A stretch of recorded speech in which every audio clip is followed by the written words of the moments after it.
Good afternoon, everybody. Welcome to the Azrieli Center for Israel Studies at the Ben-Gurion Research Institute here at the Ben-Gurion University of the Negev in Israel. This is our second meeting at the seminar we are doing online about nation building in the world. Last year actually, we had our first meeting that we had, and we talked about North Korea. And this year and this month, this second time that we meet, we are heading westwards to a country that has been very much on the news headlines since August 13, 2020, when Israel and the United Arab Emirates and the United States have agreed on the normalization of the relations between Israel and the UAE.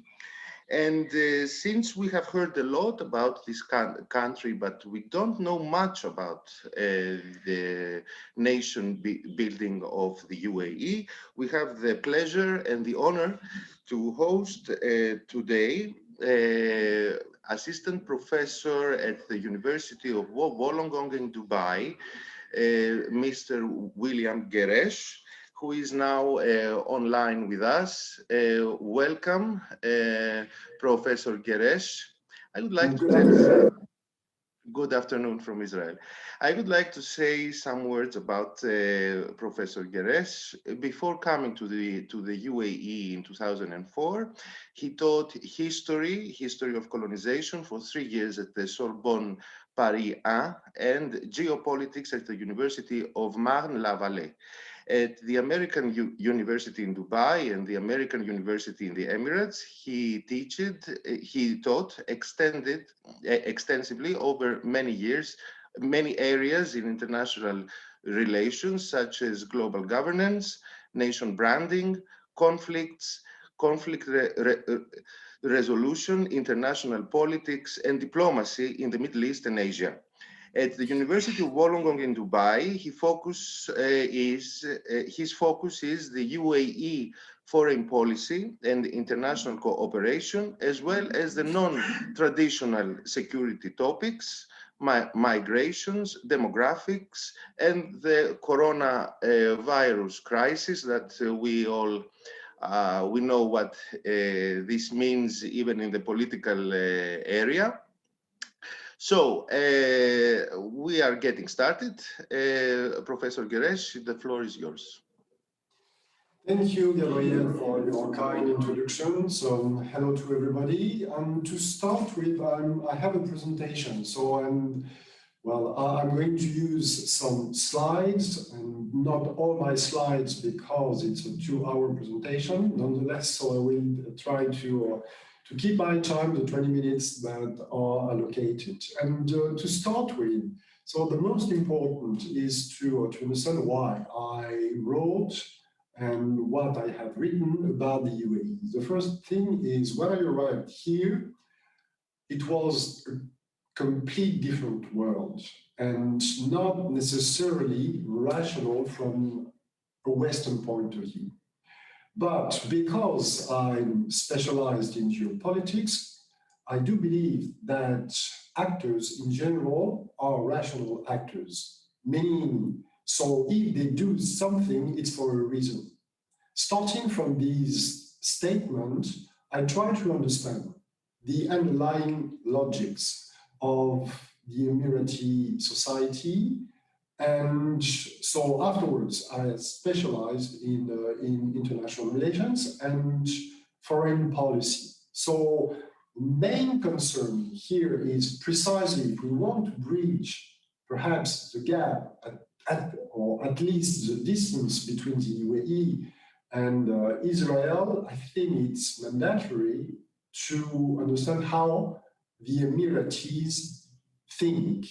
And it could be very pretentious. So it took me 7 years to finalize a book that came out at IB Taurus in 2017. So precisely because I wanted, as we do in history or geopolitics, I deconstructed so the structures to see how the people, how the decision makers in this country think and take decisions.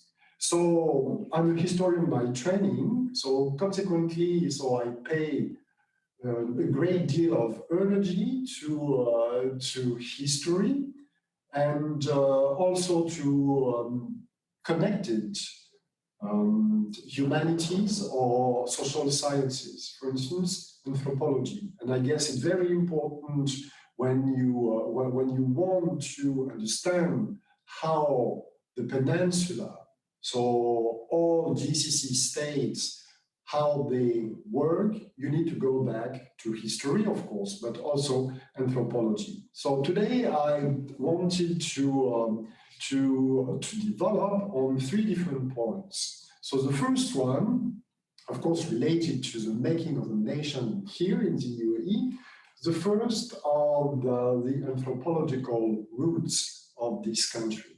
How does it work and how, so on a daily basis, prior to colonization, although the British so wouldn't use colonization for the Trucial States, but so how it works and how the people interact. The second point is more about the relation that the Emiratis has maintained with the world. How do they perceive the world? And how do they interact with other states? And finally,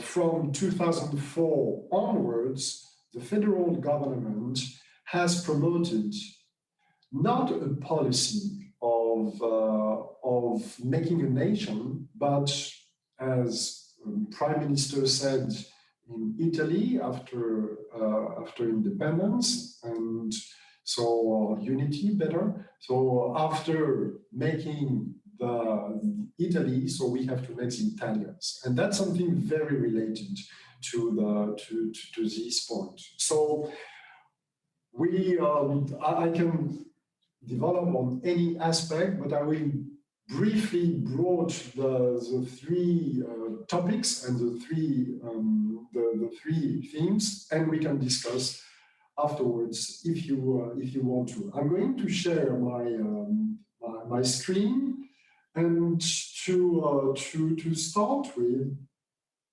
so just the first thing that we need to understand are the underlying structures of this country. The first also statement is we are not in the West, and that's one of the main paradox or striking contrast that we can say about the UAE, because when you arrive in Dubai, for instance, it seems to the foreigners that we are in any global city.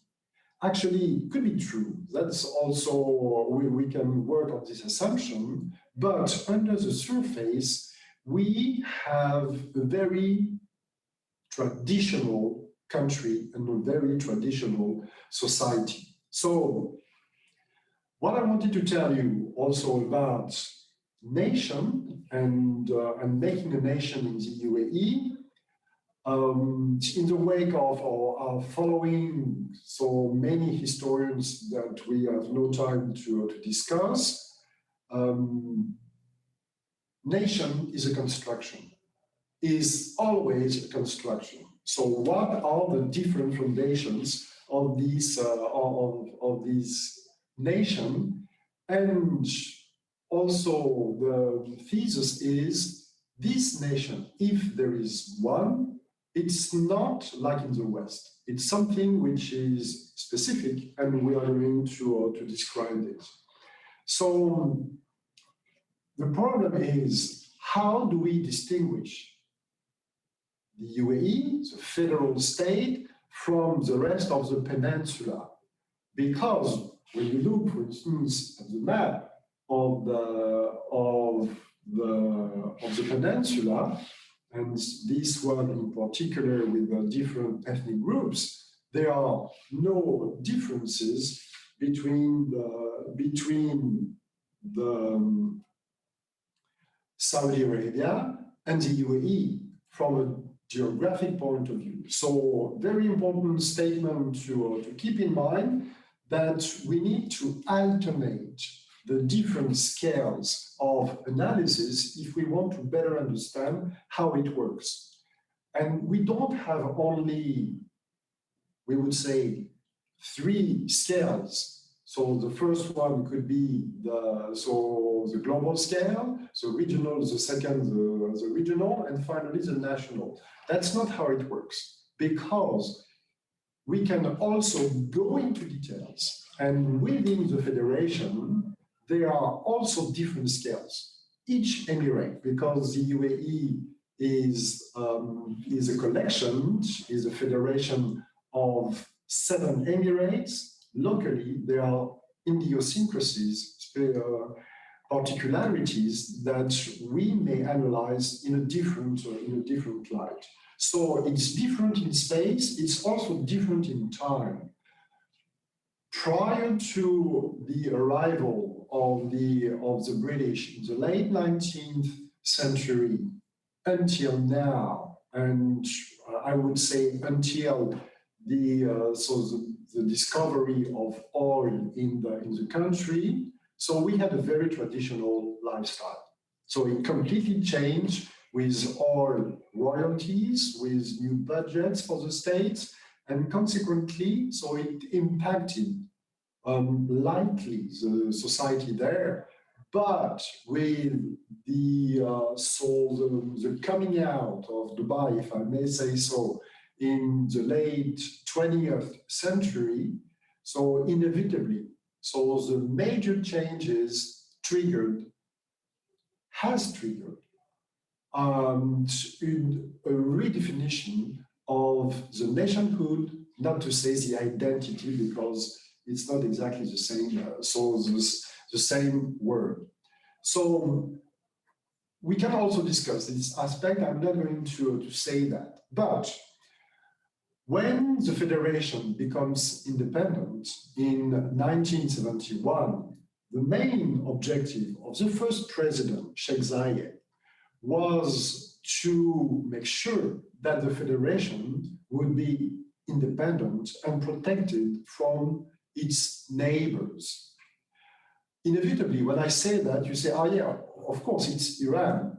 And as a matter of fact, Iran invaded on November 29, 1971, 3 islands in the Gulf, which belonged to the Emirate of Sharjah. But the main threat was Saudi Arabia, because Saudi Arabia never accepted the creation of counterpowers at the fringes of its borders. And the main objective of the first president was therefore to protect and to build up a state and not to promote a nation. So the agenda is reversed if we compare with many European states, because most of the time in the literature, we know that we have a nation, and the movement of nationalities in Western Europe or in North America transform these communities, these imagined communities, into states. Well, so it's a bit more complex, nonetheless, so that's a pattern that we could apply. It didn't work that way. In addition, so if we change slightly the scales to make sure that the 7 emirates stick together, the president had to grant local independence. And each emirate could be perceived and analyzed as a real country. So that's why in time and in space and in time, so the making of a nation was very different. As I told you, it changed in the late 1980s when Dubai, at the forefront of this process of modernization, so started to enter the global age. So borders have never been accepted because borders don't exist in the mindset of the Bedouins. So it's a traditional society crossing borders, moving back and forth, and with a very particular relationship to the environment. And just want to show you here on this map, for instance, in 2005, after Sheikh Zayed died in 2004, the new president, the son of the late Sheikh Zayed, decided to publish and to issue this map, and it redefines the borders with Qatar.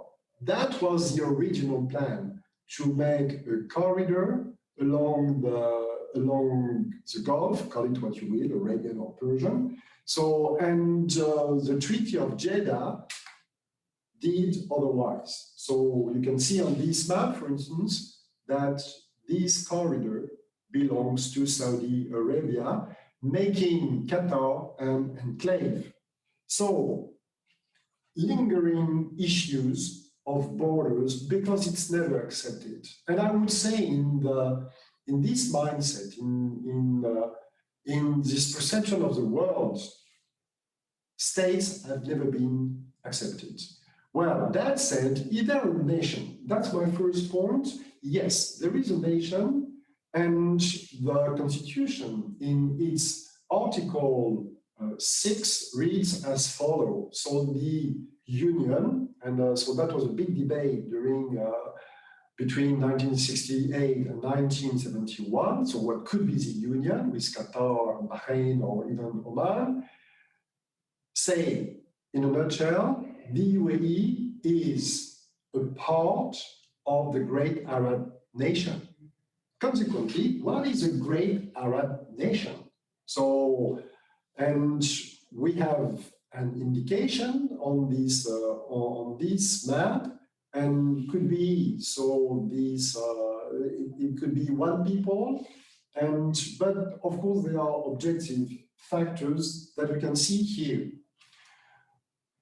You know, because you have read about nation building and construction, that there are objective factors in making nations. One of them here in the Peninsula, I'm not saying in the Trucial States or in the UAE, is ethnic groups. You can see that the Arabs are spread all over the peninsula.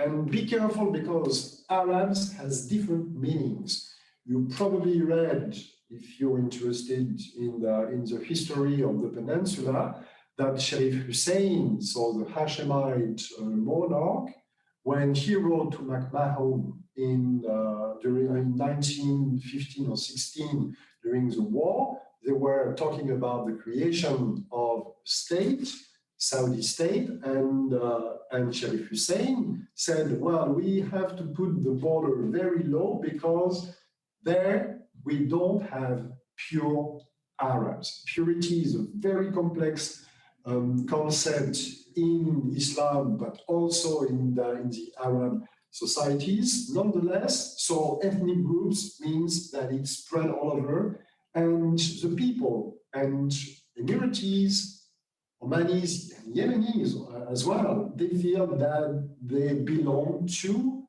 one single group until today.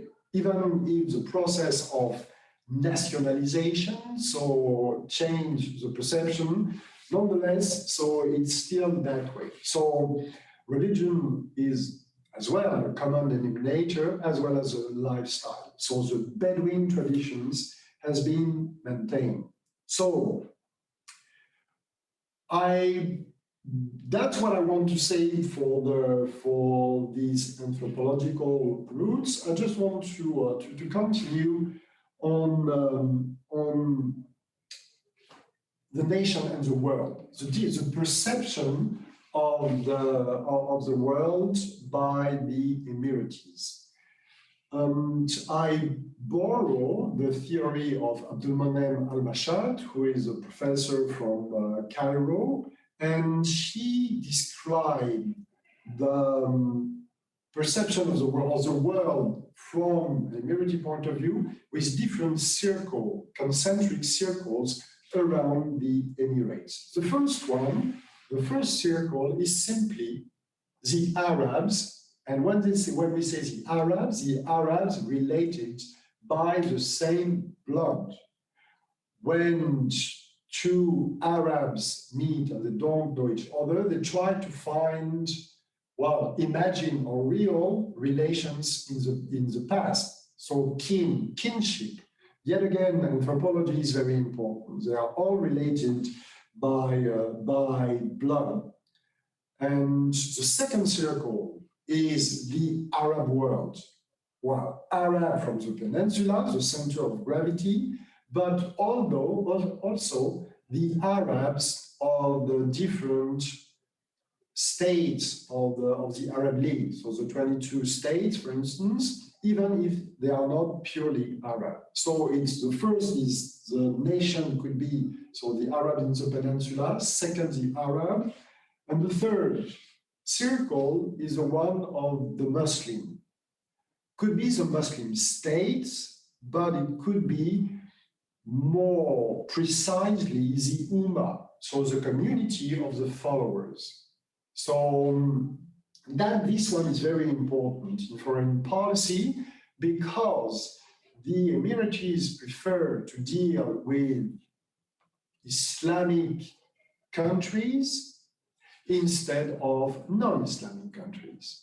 And it entails in foreign policy preferences. As you can see on this map, for instance, so the foreign policy of the UAE is particularly active here in the Horn of Africa or in North Africa because they feel closer to Muslims in this country rather than the fourth circle, which is beyond.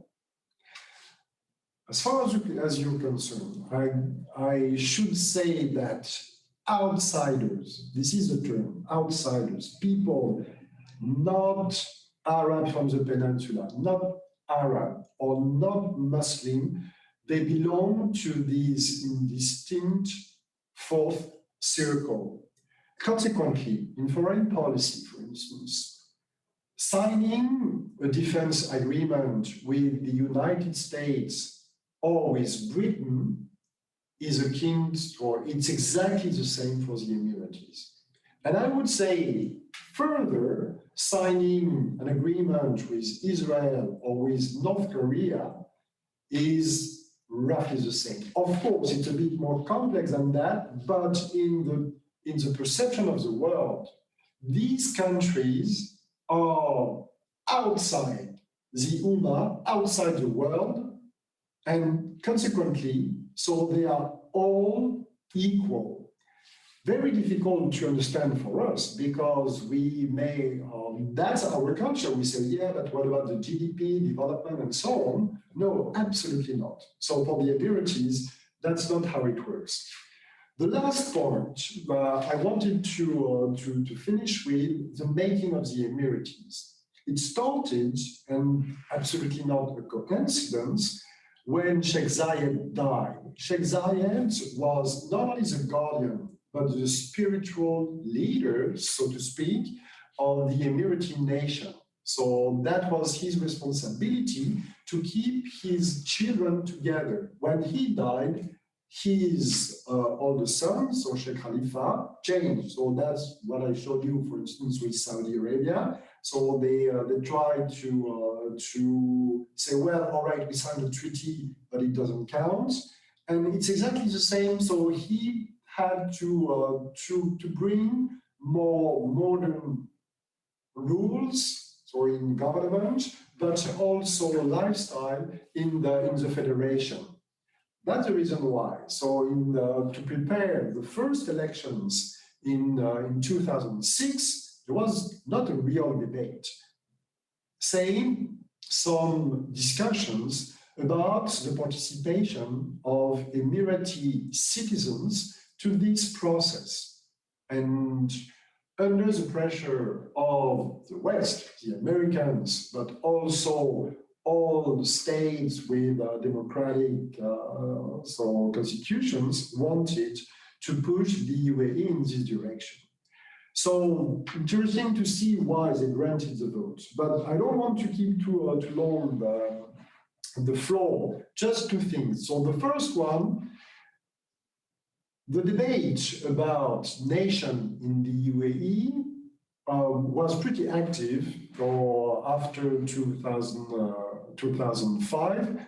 So as I told you, and it's a very good, here is a very good quote from an intellectual who wrote that at the beginning of the 21st century, all Emiratis, they know who they are. They know that they are related to their family and so on. But the question is, the main question was for them, we know who we are, but who I am, but who are we? And the we is questionable because we cannot take it for granted. We cannot say the 1 million Emiratis living in the UAE, they share the same conception of nation. Some parts definitely, but not completely. For instance, in terms of allegiance. So many issues converged.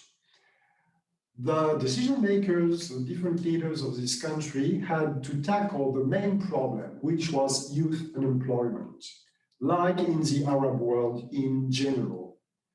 And it was particularly difficult to live because there were job opportunities, but not for the Emiratis. And so lack of education, of course, and that's the reason why at the GCC scale, so the Gulf Cooperation Council scale, so the idea was a nationalization. And here in the UAE, the emiratization of the Emirates to bring more young people to key positions and especially in the private sector. So it started to change, and making a nation topped the agenda, although it was not expressed or tagged that way. Nonetheless, so from the beginning of the century until now, so they tried to keep on making a nation with different elements. One of them is also women, very important. Women, Sheikh Zayed believed that they were the future of the country. I would say rightly. He opened the first female university in the Arab world, Zayed University. And by the same token, the Emiratis, the authorities, have paid attention to education. So they have reorganized completely the educational system from scratch, from primary school to university. Although university could be shared between private and public schools. However, so education is, of course, part and parcel of this nation process,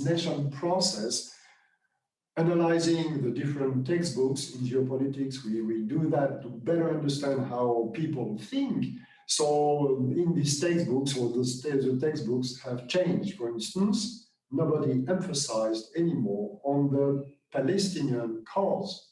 That's very surprising, but you might tell me why. And to finish with, so the last element of this nation is conscription. So the young Emiratis from 18 to 30, they have to enroll. So that's also, there are different ways to look at it. So first is to make sure that all Emiratis will have this common experience. We all know how it works since the 19th century in Europe, but also it's a good way to teach the tenets of Islam, for instance, and to try to merge all young men in the crucible of the nation. I think that it's my time is over, and I just want to thank you, and I'm listening to your question. Thank you very much.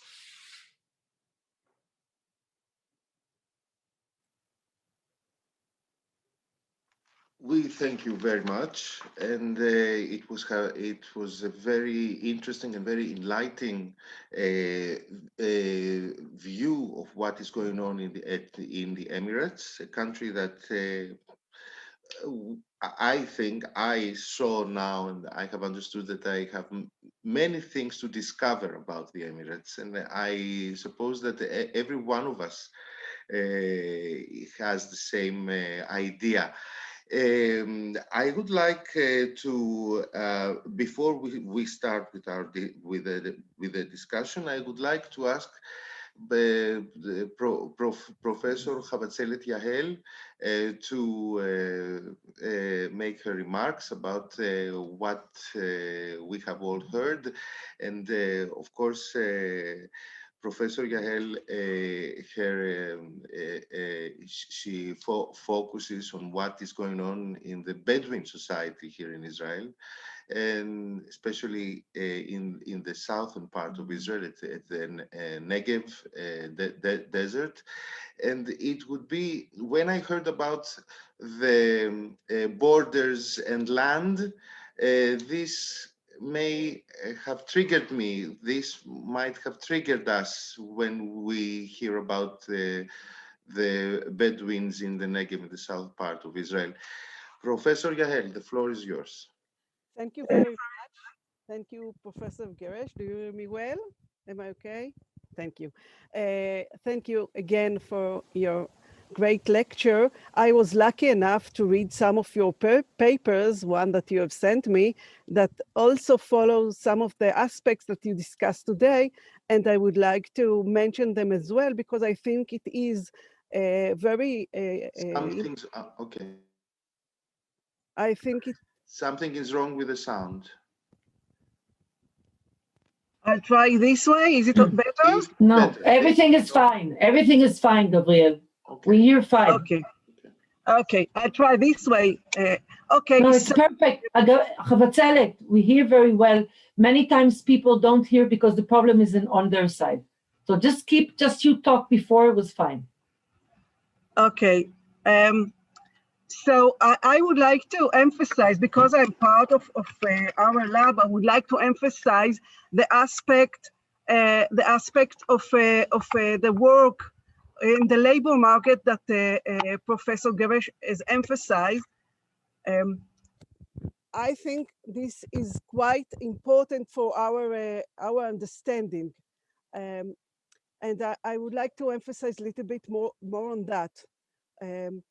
In one of his publication, Guerraiche wrote that is in the Emirates, they are talking about qualitative nationalization. And I think that this is something which was highlighting for me. As Professor Guerraiche mentioned, in the Emirates, the Emirates themselves, the citizens, are 1 million out of 8 million people. about 8 out of 8 million people. So the question of identity really comes up, and because demography is important, and in Israel we also discuss a lot about demography. Therefore, I think that the part of how the Emirates promoted the nation building, the concept of qualitative nationalism can be important for us, and as I understand, they dealt with, and as Professor Guerraiche elaborated in his studies, they had a lot to do with understanding the labor market. So they try to focus on that aspect, and it's not a general working place. They understood that there are some specifics, topics that they should address via education, and within that, they opened and established places in which Emirates can become managers, can be more involved in the market. They picked up some aspects, mainly, as I understand, in the public sectors and in banking and in other companies, and try to make quotas of people that Emirates citizens that can be working that. And in that perception, they also, as he mentioned, also the woman contribution was very, very important, because women which did not work before now entering the labor market and becoming part of the working place. So there is a generational gap between the younger people in the Emirates that have enough money even if they are not working, and the older population and their fathers, their grandfather, who used to work and has different perspective regarding daily life. And that brings me back to the situation also in Israel regarding the Bedouin population, because we also here in Israel have this gap between generation. The older generation that his perception was quite aspects of remembering nomadic population and wandering and working in specific jobs, tasks, herding, and the younger population who is now kind of Western people who have welfare and have education, and there is a gap between the older people and the younger people, and different perception regarding what life means and how to deal with a challenge that the modern states is offering to this population. And I think that what you have done, what the Emirates have done regarding quotas is something which is brought to light some advantages, and in the same times it brought us up also problems, because there are employers that said that blood or relation should not be a reason for receiving people for work, or they are saying that they are not as efficient as maybe other workers. And this is also bring us to the question of quotas also in Israel, in specific areas, like in the public sector, there need to be quotas, etc. So I think that even though the Emirates is very different from the challenges that we are having in Israel, and Israel based on different system, there are some resemblance that needs to be addressed while facing the entering to the Western world, or looking toward the Western world and the changes of the world employment system and everyday or daily life. So thank you very much for your contribution to our discussion and understanding of nation building, and I will be happy to continue the dialogue with your works. Thank you. Following the remarks of Professor Yael, I would like to ask our host from Dubai, what is the conception of the nation of the UAE, of the state of the UAE? Actually, we are talking about formation, a state building, and not so, and less than a nation building, if I have understood well from your remarks. The new generation.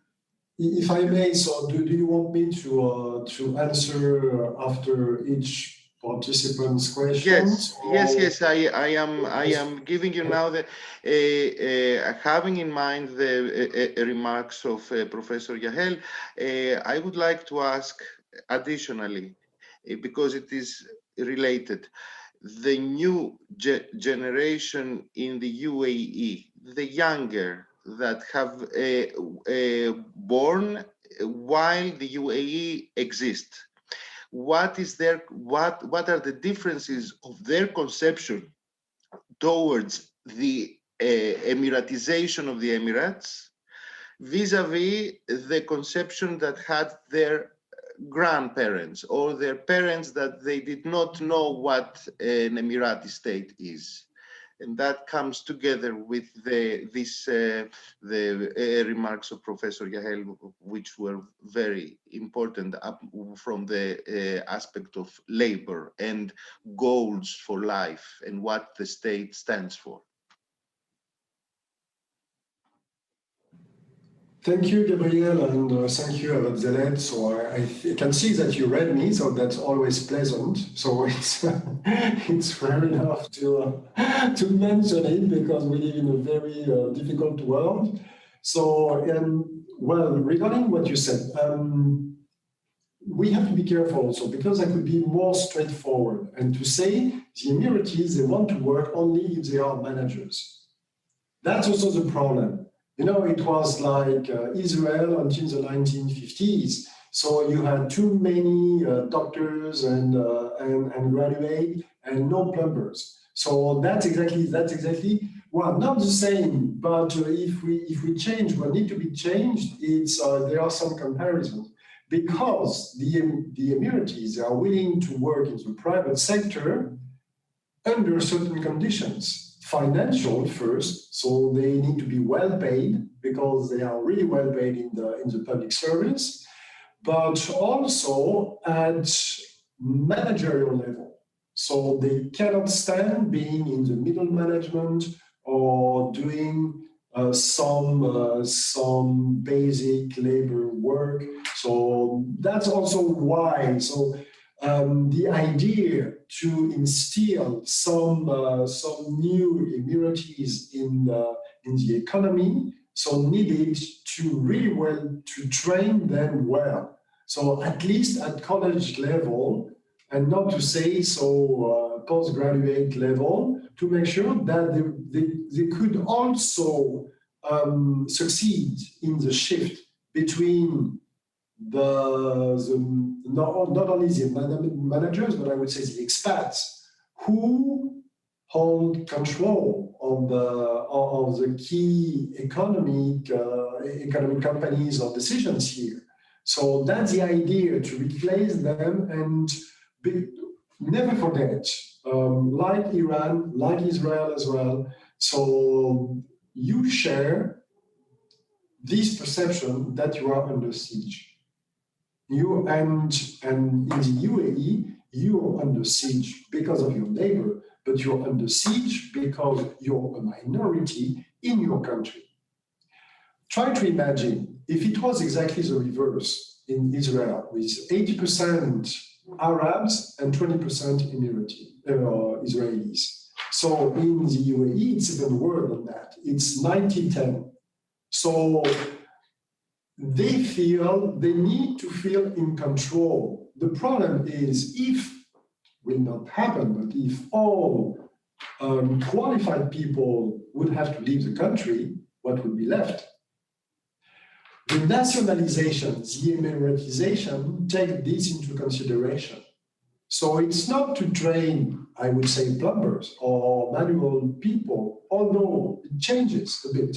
So, and especially in the Northern Emirates, but it's to make sure that the Emiratis, they are at the center and they will keep on controlling their society. And they have also this idea that they are the chosen people.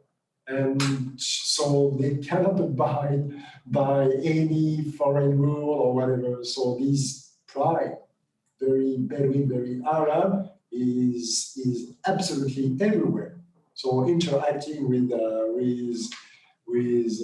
Emiratis is a real skill as well, because you need to understand that. That's why you were very, so you were very politically correct. And so I would be a bit more straightforward. And so in the sense that they want to keep the control, and it's very clear, very pragmatic. They are not the only one, so they are absolutely everywhere. Guerraiche, so you posed the question of the creation of the state. Well, there was no state.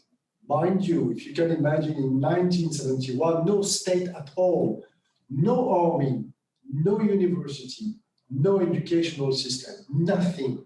And precisely, the Emiratis had to rely on foreign power, on foreign manpower. And they felt that they were also endangered by doing that. Consequently, so you can see that the administration has its, how could I phrase it? It's very specific culture. It's a blend of Arab traditions, of high-tech management and managing so things. So it's very surprising.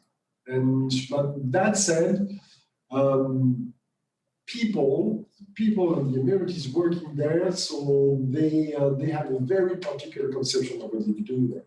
Because first, they feel entitled to be there, and it's like it's a moral and societal contract. So the avatar of the client, of the patron-client relationship. So I'm there because I deserve to be there, because my father, because my name, and not because I'm qualified to do that. And that's the idea also. So when sometimes in some administration, you could see that the Emiratis, so they have the position, but underneath, so the middle management, so all the people, so they were more operative. So of course, we barely talk about it. There is literature on nationalization in the GCC. So there are some common denominators.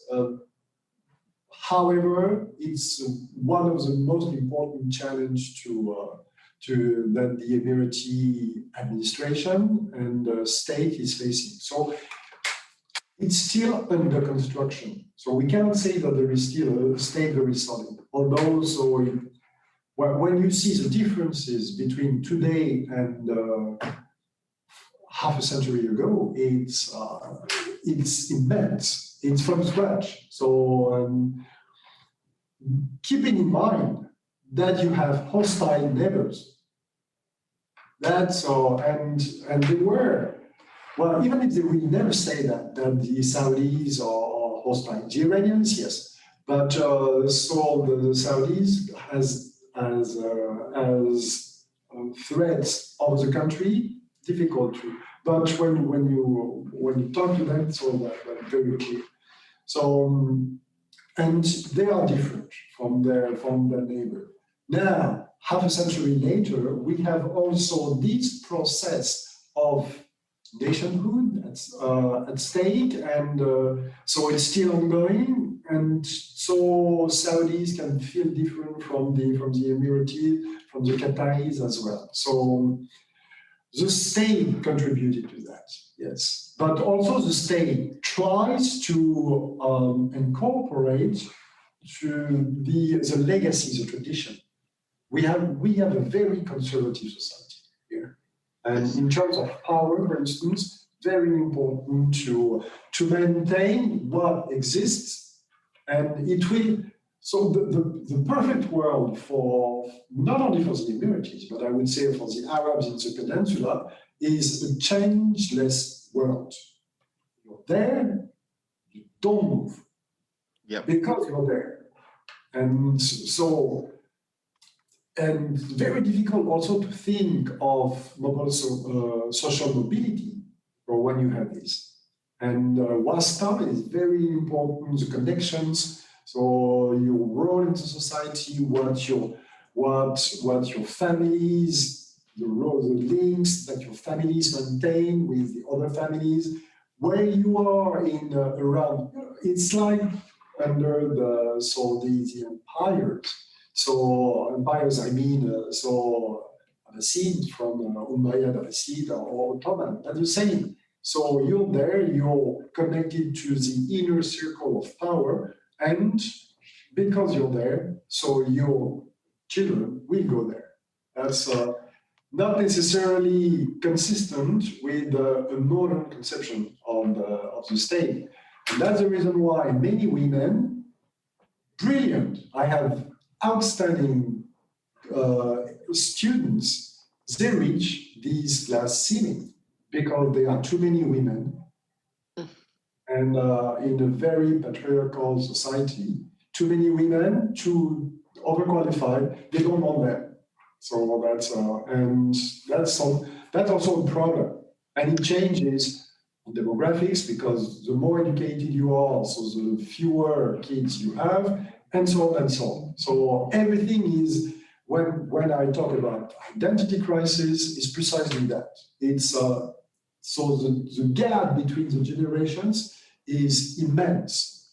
I have, and even between my students who are so in the masters or they are in their 30s and their nephews, for instance, or their children. So they don't understand them.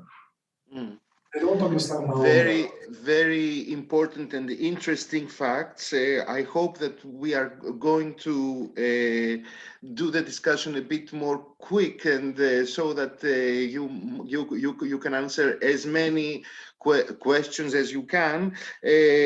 Dr. Emir Galili wanted to pose a question. Please, let's do it one to one. Question answer, and we have many more. So, Dr. Galili, please.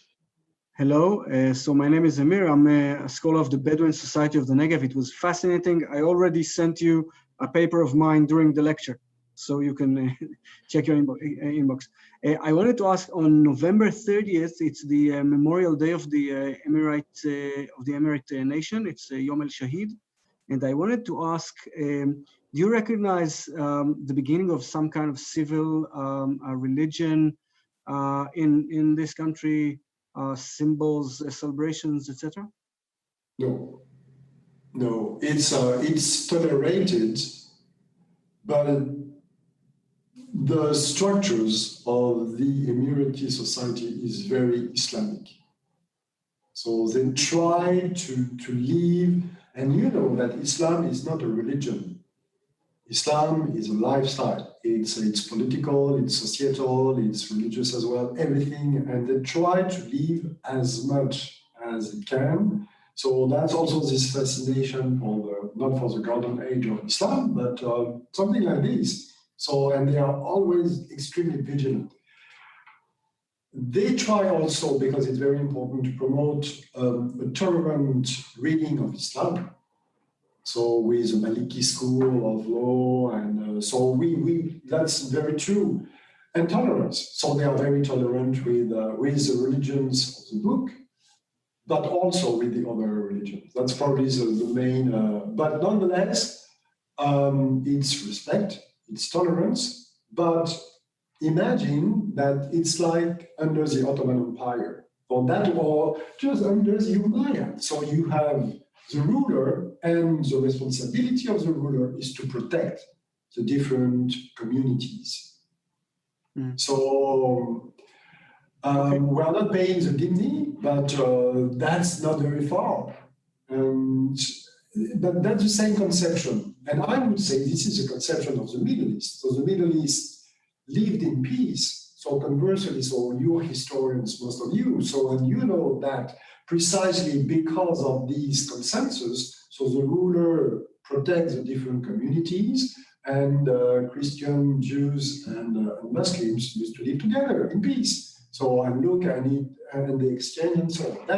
That's more that. So they try to perhaps to take the best from this reading of the tradition, but also to reinvent a kind of tradition.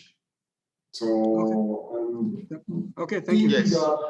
That's also very important in a global world to say, look, you see, we have so this tolerance, which doesn't exist in the other states. I don't want to be too long because Gabriel will be after Thank me, you. so Thank you very much.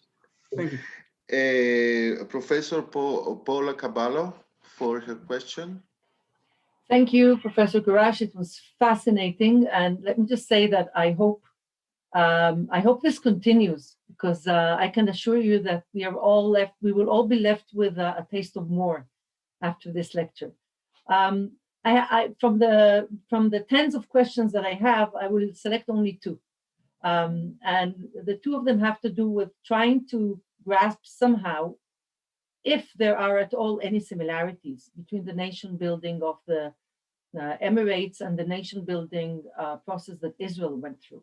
And I want to refer to two characteristics. One of them is the desert. As we all know, I mean, Israel has a big desert, and the Emirates, needless to say. And societies that strive for modernity but are located in the midst of a desert can use it as a means of enhancement and empowerment. And in Israel, it definitely became one of the characteristics or values of the nation building. So the slogan was making the desert bloom. And the idea was that people have to go and live in the desert. And part of that is re-becoming the nation in the desert by proving to ourselves that we can actually deal with difficulties, and then we will become even stronger, even more consolidated, all that stuff. So I just wonder if the desert has any role in the shaping of the UAE's sense of mission or collectivity or nation building.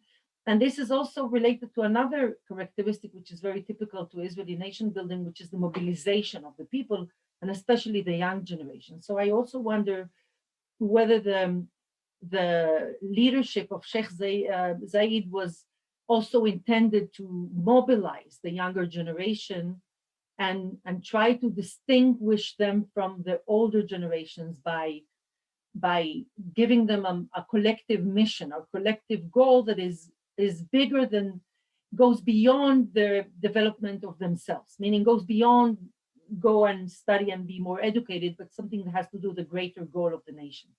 Thank you. Thank you, Paula. It's very clear. So the first one about the desert, yes, definitely.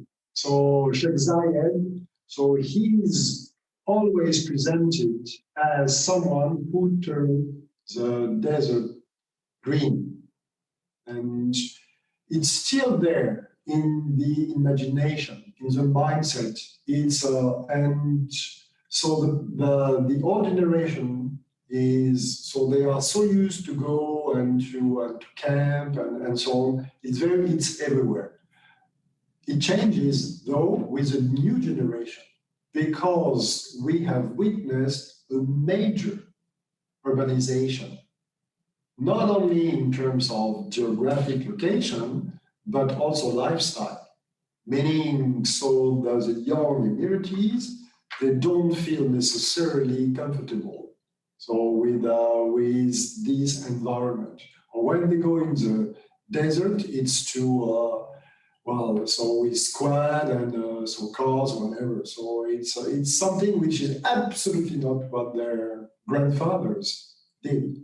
So, but yes, it's there. And the reinvention of the tradition incorporates the desert as one of the main benchmarks because it's everywhere. So you drive 10 kilometers away and you're already there, and you already have it so between buildings. So the second question about the mobilization of the young people, unlike Israel, I think that this society is very conservative and respectful of elderly people. So simply because this is how it works, not because they are more competent or whatever, but because they deserve the first place and so on. These people also, I can feel strong resistance in terms of practices shift, for instance. So, and it could be the metaphor of the UAE. It's an extremely traditional and conservative country with the threat of modernization. And it's like a big, a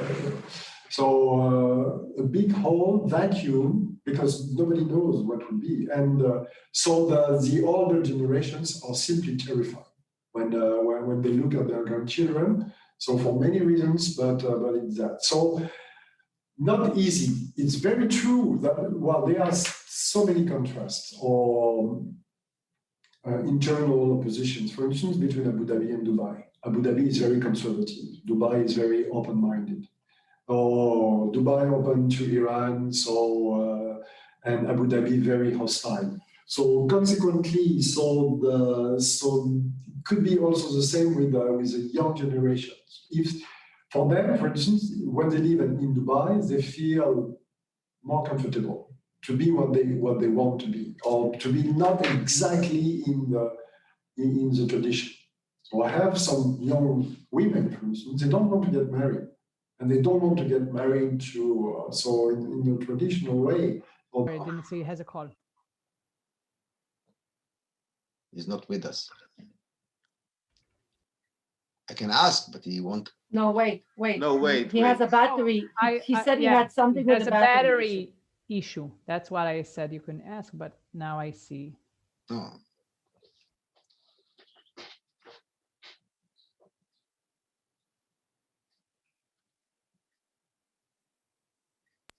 Sorry for that. I'm not tech savvy at all, and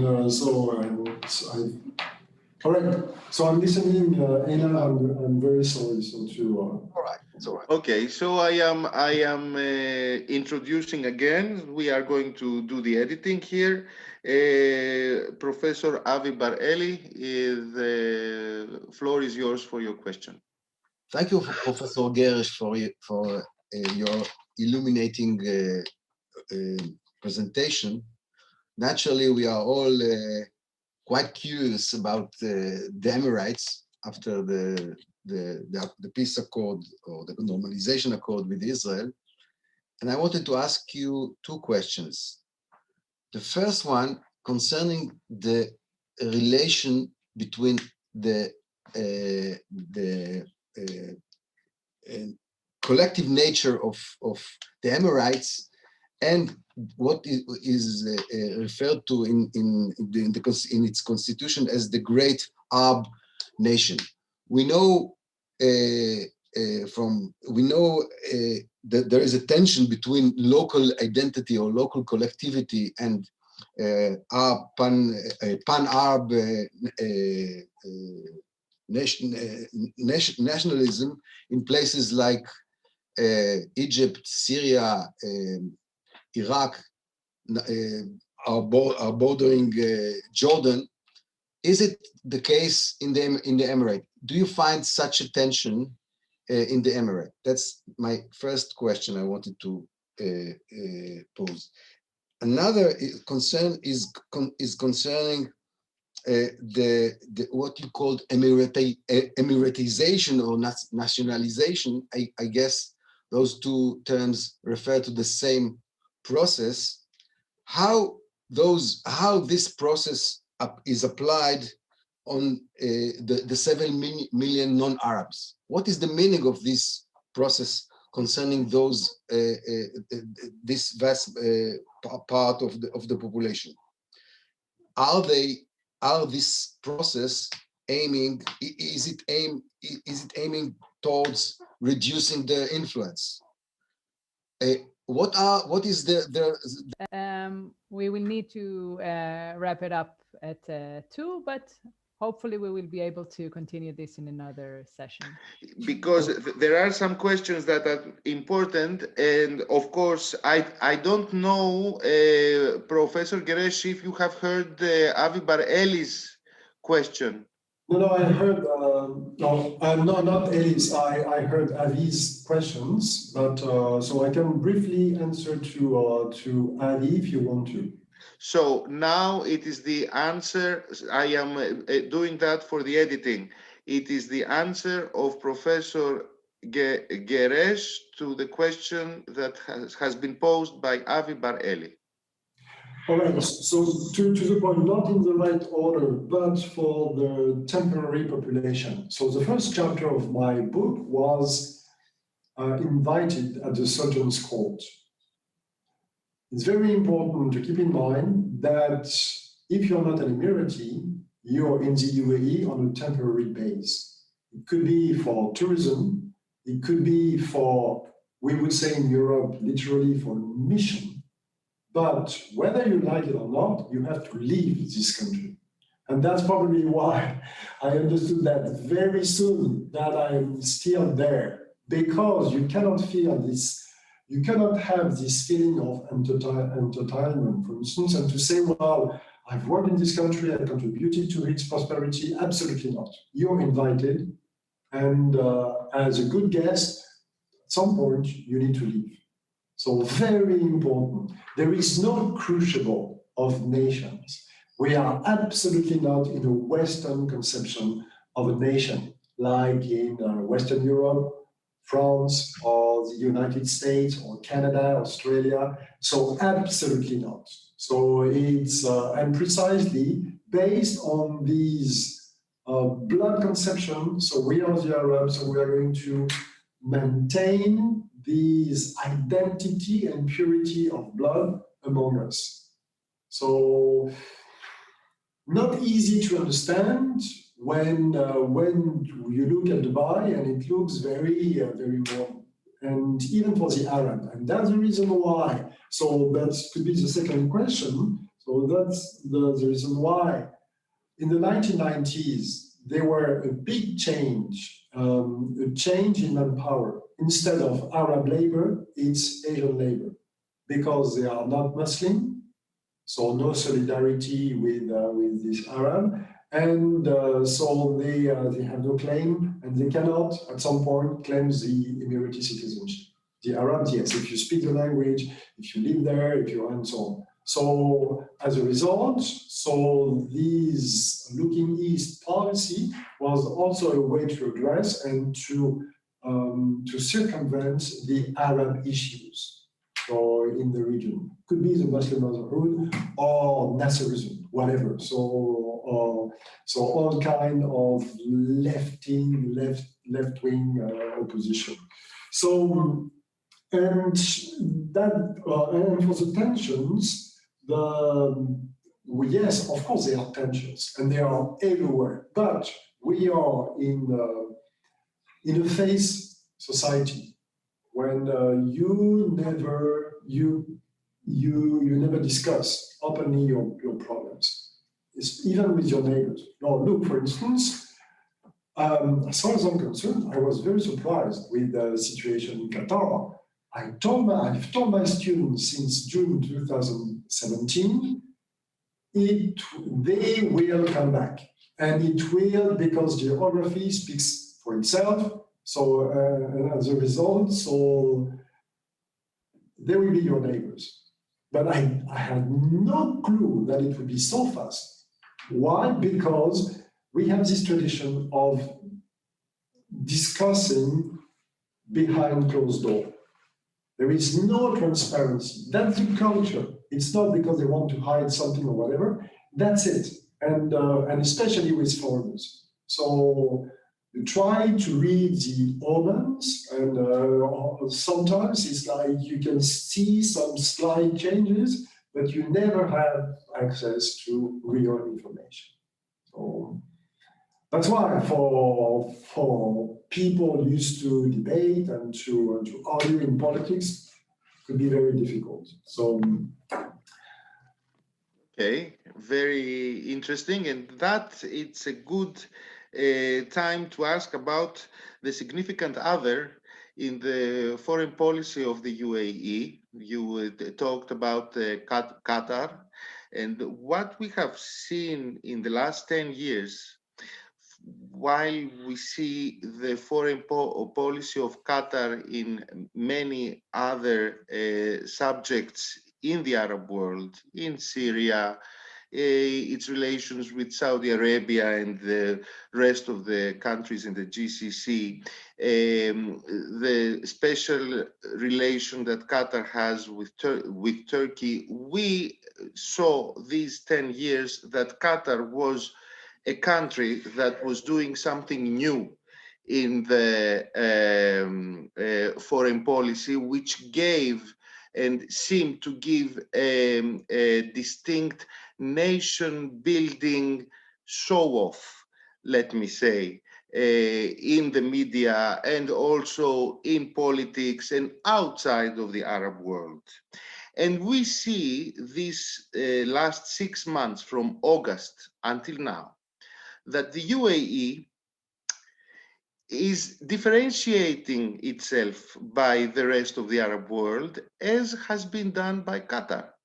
We see that the UAE had a certain role, a military role, even before, in the Syrian civil war. But now we see that it has a role in Libya. Changed the consensus over the subject of Sahara. And of course, they changed the conception of what we knew about the Arab-Israeli history by signing this agreement in August. And at the same time, we see that the UAE is not so friendly, or was not so friendly with Qatar, as you have said. I would like to ask you, as Qatar saw its foreign policy as a form to promote its nation-building idea and conception and self-conception, does the UAE go through the same path that Qatar has opened for itself? I think that you can put a PhD student on this topic because it's layered. There are different layers, and it will be difficult to address this question in little time. What I can say is don't be fooled by the surface, because Qatar is also a very conservative society. The modus operandi is perhaps different. However, I think that it's as conservative as Saudi Arabia for us Westerners. So, and the Muslim Brotherhood, well, we have heard about them, so from 2011 onwards. However, so they are still there since the 1960s, and they are ingrained, deeply entrenched in the state apparatus, in education, for instance. Qaddawi was the main character of the Muslim Brothers there. So he worked in the Ministry of Education, so he worked in Qatar University, and so on. So. Well, so it's the branding of Qatar is different. That's a technique a technique of marketing to promote the state, not necessarily what they like. And definitely, like in the UAE, the population, or we are not talking about the Doha Street like in Egypt. However, the people, they don't necessarily like these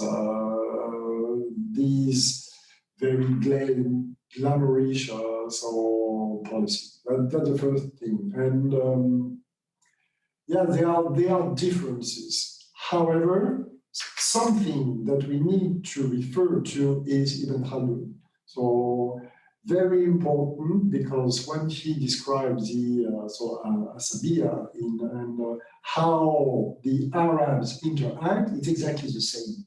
We have the same pattern with what we state. It's not with families, it's with or tribe or sub-tribes, but it's with states. So even fighting against your neighbor is a way to maintain a relation.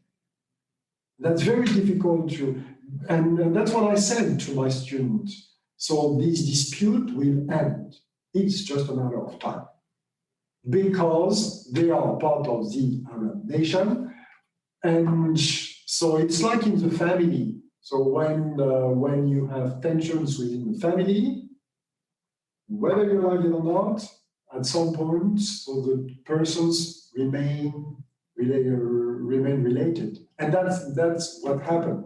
And that's the reason why we have seen this very quick reconciliation. So because there are major threats, so probably more important than this. And finally, it's better for all GCC states to agree on a common agenda for their own security.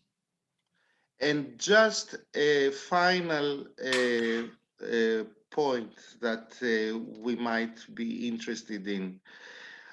After the normalization between Israel and the UAE and Bahrain, and now that Qatar has returned into its GCC family, could you see, having in mind that also Israel and Qatar are in a certain kind of dialogue as far as it is concerned about Gaza, can you see that we might see a normalization between Israel and Qatar after all? Just your opinion, which is not a matter of this lecture, and just a thought. I don't know, because but what I'm sure about, it's the Israelis, they might not keep the secret very long if they negotiate with Qatar. So that's and that was precisely what. But frankly, I don't know. And why not? It will depend on the regional situation. At the moment, so I think that we can see the making of new geopolitical blocks, so much uncertainty in the region, everywhere, so globally in the region. So frankly, I don't know. So, and no, now I was careful, but after the Abraham Accords and what happened last week, I would be extremely careful, because it's so surprising and well, so it's that's also okay. So we will sit. We will wait. What is going on? It's very interesting. Yes, Professor Caballo. I'm just really curious. I mean, now that we're at the end of our lecture and our meeting, I'm just curious if you think that other scholars from the Emirates would be interested to engage in such dialogues. I mean, is there just like as you can see, there's a lot of curiosity from our side.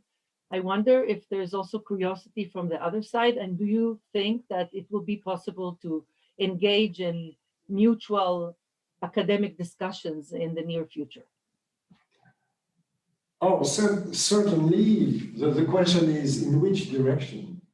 So that's the if it's to work on food security, well, probably, but also that's it depends on artificial intelligence. Definitely, there will be some connections or intelligence. So it's already there for why. So so it might continue, but otherwise.